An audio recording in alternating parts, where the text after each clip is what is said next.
Hi అండి, welcome to my channel. అందరు ఎలా ఉన్నారండి?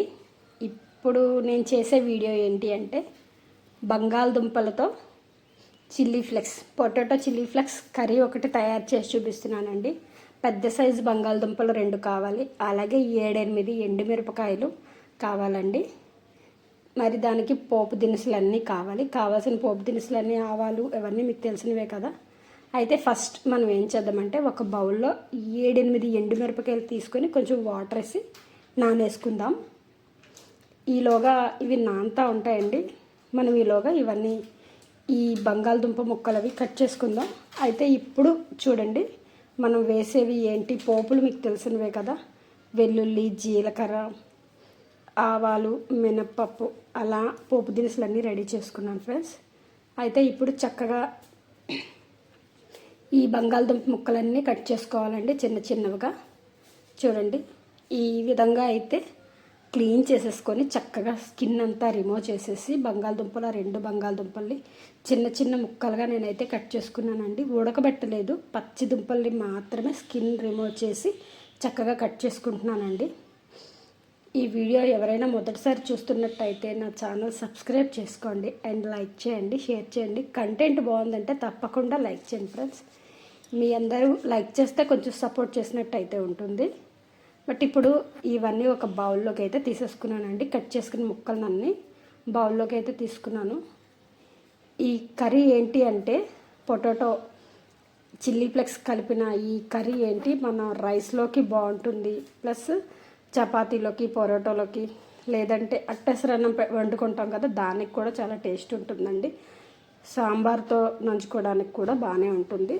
సో ఇప్పుడు కట్ చేసుకున్న ముక్కలన్నీ బౌల్లో వేసేసుకొని అవి క్లీన్ చేసేసుకొని సరిపడేటట్టు నీళ్ళు అయితే యాడ్ చేసుకొని 1 స్పూన్ పసుపు వేసుకున్నాను. అలానే కొంచెం సరిపడేటట్టు సాల్ట్ కూడా యాడ్ చేసుకొని మనమైతే పొయ్యి మీద పెట్టేసుకోవాలండి. ఇగో ఈ విధంగా అయితే ఆ సరిపడేటట్టు వాటర్ కూడా చూసారా, ముక్కలు బాగా ఉడకాలి కదా. బంగాళదుంపలు బేనే ఉడికేస్తాయండి, మీకు అందరికీ తెలిసిందే కదా. సో ఇప్పుడు ఇది స్టవ్ మీద అయితే పెట్టేసుకుందాం. చాలా మంచి రెసిపీ అండి ఇది. సింపుల్ అండ్ టేస్టీ, బాగుంటుంది, మీ అందరికీ నచ్చుతుందని అనుకుంటున్నాను. ఇప్పుడు ఈ ఏంటంటే బంగాళదుంప ఫ్రై ఈ కర్రీస్లో ఏవైనా వేసుకోండి, ఇలా కూడా ట్రై చేసుకోవచ్చు. బంగాళదుంపలతో చాలా వెరైటీస్ అయితే చేసుకోవచ్చు. నేను ఈ వెరైటీగా చేశాను, మీ అందరికీ నచ్చిందని అనుకుంటున్నాను.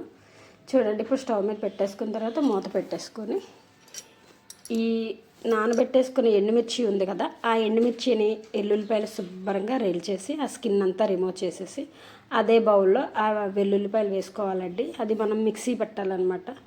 కచ్చగా ఉండాలి, బాగా పేస్ట్ అయితే అవ్వకుండా జాగ్రత్తగా పేస్ట్ అయితే చేసుకోవాలి.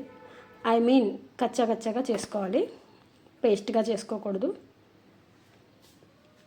ఇగో ఈ విధంగా అయితే చక్కగా రేల్చుకొని ఈ నానబెట్టిన ఎండుమిర్చితో మనం ఈ వెల్లుల్లిపాయలు జత చేసుకున్నాం. తర్వాత మిక్సీ పట్టిన తర్వాత ఈ విధంగా వచ్చిందండి పేస్ట్. చూడండి, చిల్లీ ఫ్లెక్స్ ఎంత చక్కగా కనిపిస్తున్నాయో మీరు చూడండి, కలర్ఫుల్గా కనిపిస్తాయి చిల్లీ ఫ్లెక్స్ అనేవి. చూసారా ఫ్రెండ్స్, బాగుందా? ఇలా పక్కన పెట్టేసుకుందామండి దీన్ని. ఇప్పుడు అవి ఉడికిందో లేదో ఆ బంగాళదుంపలు ఒకసారి చెక్ చేసుకుందాం. ఇవి అయిపోయిన తర్వాత మనం మళ్ళీ జాగ్రత్తగా అవన్నీ తయారు చేసుకోవాలండి. ఆయిల్ అది కావాలి, ఆయిల్ కూడా చాలా తక్కువగా అవుతుంది, ఎక్కువ అవదు. ఆల్రెడీ ఉడికిపోయి ఉంటాయి కనుక బంగాళదుంపలు మన ఆయిల్తో ఎక్కువ పని ఉండదు. ఇదిగోండి, నేను ఇలా చెక్ చేసుకుంటున్నాను. ఉడికినట్టయితే ఏమి అనిపించలేదు. నా ఛానల్ మీరందరూ సపోర్ట్ చేస్తారని, లైక్ చేస్తారని, మీకు ఏమైనా నచ్చితే కామెంట్ అయితే చేయండి. బాగుంది అనిపిస్తే మాత్రం ఖచ్చితంగా లైక్ చేసి కామెంట్ చేయండి ఫ్రెండ్స్. అయితే దుంప అయితే ఇంకా ఉడకలేదండి, మళ్ళీ నేను స్టవ్ మీదే ఉంచేసుకున్నాను.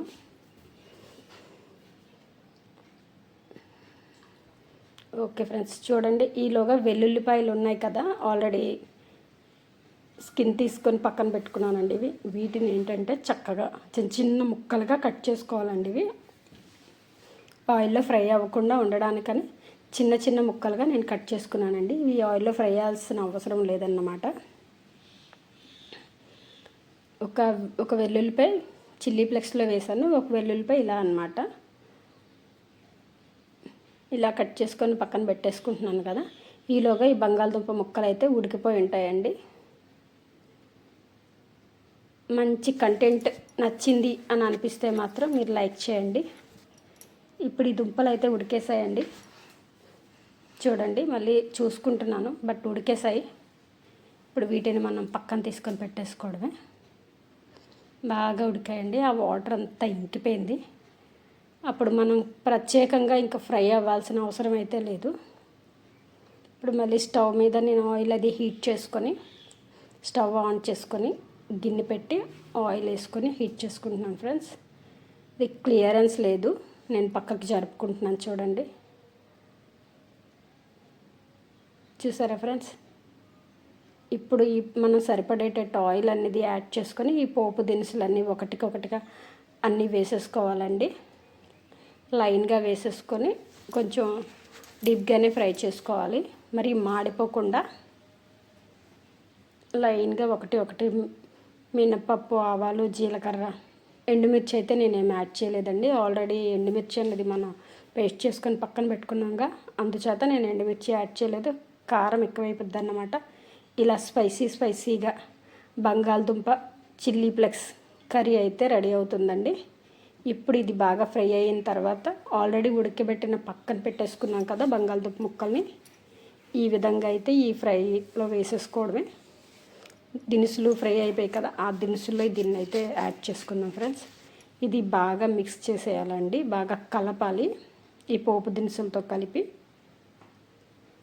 మొత్తం రెండు కలిపి ఒక 1/2 కిలో ఉంటాయండి దుంపలు. 1/2 కిలో అంత చిల్లీ ఫ్లేక్స్ పొటాటో కర్రీ. నాకు తెలిసి ఇది చపాతీలో చాలా టేస్ట్ ఉంటుందండి. మీరు ఒకసారి ట్రై చేయండి, మీకు నచ్చితే ఖచ్చితంగా ట్రై చేయండి. బంగాళదుంపలతో చాలా వెరైటీస్ అయితే చేసుకోవచ్చండి. నేను ఈ విధంగా చేసుకున్నాను, తినడానికి చాలా బాగుందండి. ఈ వెల్లుల్లి కట్ చేసినవి, ఈ పోపు దినుసులు అన్నీ పంట కింద తగులుతూ ఉంటే చాలా టేస్ట్గా ఉంటుంది. మీరు ఒకసారి ట్రై చేయండి. ఇప్పుడు ఈ కరివేపాకు ఇది ఫ్రై అవుతున్నప్పుడే కరివేపాకు యాడ్ చేసుకొని పైన జల్లేసుకోవాలి. అది కూడా ఆయిల్లో ఫ్రై చేయాల్సిన అవసరం లేదండి. ఇలా కలిపేసుకున్న తర్వాత మళ్ళీ మొత్తం కలపాలి. మొత్తం కలిపిన తర్వాత ఈ వెల్లుల్లి ముక్కలు ఆల్రెడీ కట్ చేసుకొని పక్కన పెట్టుకున్నాను కదా, అవి కూడా అందులో యాడ్ చేసుకొని అది ఇది కలిపేయాలండి. మొత్తం ఈ కర్రీ అంతా గరిటె పెట్టి మొత్తం కలపాలి. ఈ విధంగా అయితే నేను కలుపుతాను, చూడండి. ఓకే, అయిపోయింది. తర్వాత ఇప్పుడు ఆల్రెడీ మనం చిల్లీ ఫ్లేక్స్ అనేది పక్కన పెట్టుకున్నాంగా, దాన్ని తీసి మనం ఇందులో యాడ్ చేసుకోవడం అండి. బాగా ఫ్రై అయిపోయింది కదా.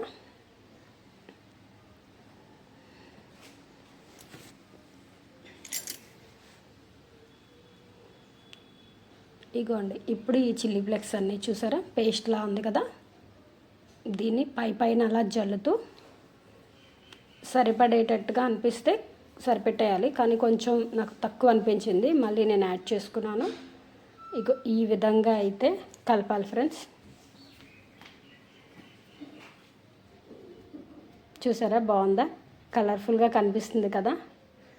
మనం కారం అది వేయాల్సిన అవసరం లేదండి. కారం వేస్తే వేరే టేస్ట్ వస్తుంది, కలర్ కూడా మారిపోతుంది.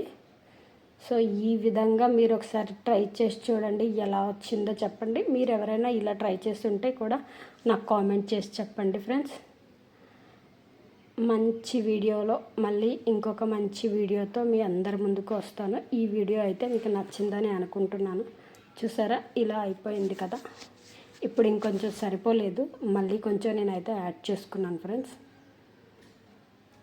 ఇగో చూడండి ఫ్రెండ్స్. ఇప్పుడు ఒక ప్లేట్లోకి అయితే తీసుకుంటున్నాను. సూపర్గా ఉందండి చూడడానికి, తినడానికి ఇంకా చాలా టేస్టీగా ఉంది.